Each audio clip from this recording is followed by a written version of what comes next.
One of the first dilemmas you have to think about when making a 3D version of an old tile-based 2D game is how to handle the collision. For example, the very first obstacle in the first level of Bionic Commando is a barrel just in front of you. And you can't walk past this barrel, but if you use your arm, you can just swing right through it actually. And doing this kind of things in a realistic 3D physics engine is quite messy because the player would just collide with it and he would bounce off and everything would be quite random. We ended up using basically the same kind of technology they used in the good old days. The swing mechanic is almost 100% based on the original, so it's totally physically incorrect. You always swing with the same angle, and when you jump off a swing, you always get the same speed, no matter what length your rope is or when you release in the swing. You always get the slightly upwards jump.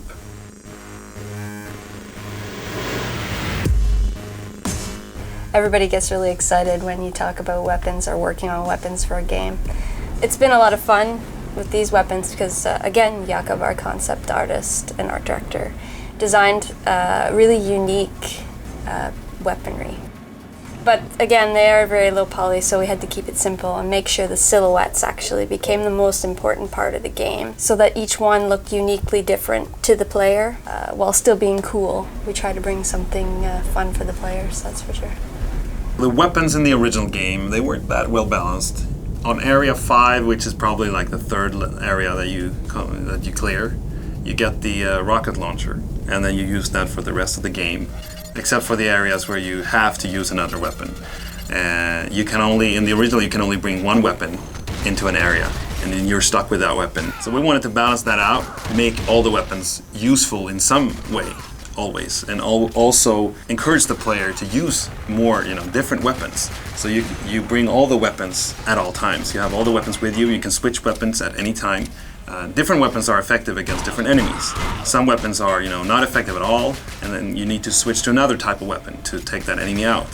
So there's a tactical aspect to the game that we've added that wasn't in the original game. One thing with the original that was interesting was the dialogue with the bosses.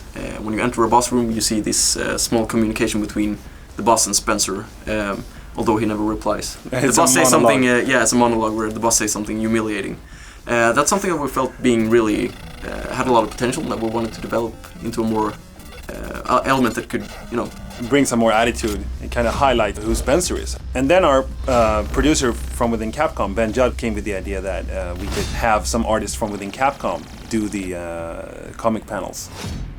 They actually managed to get Toshiaki Mori, which is this really talented artist. Yeah, illustrator artist. Quite well known. Yeah, I did the sketches for the comic panels, posing the characters in dramatic poses, really trying to get some sort of manic expressions. Yeah, really over the edge kind of expressions. And Mori-san did the renders, the fully rendered illustrations, which are shown in game and are incredible.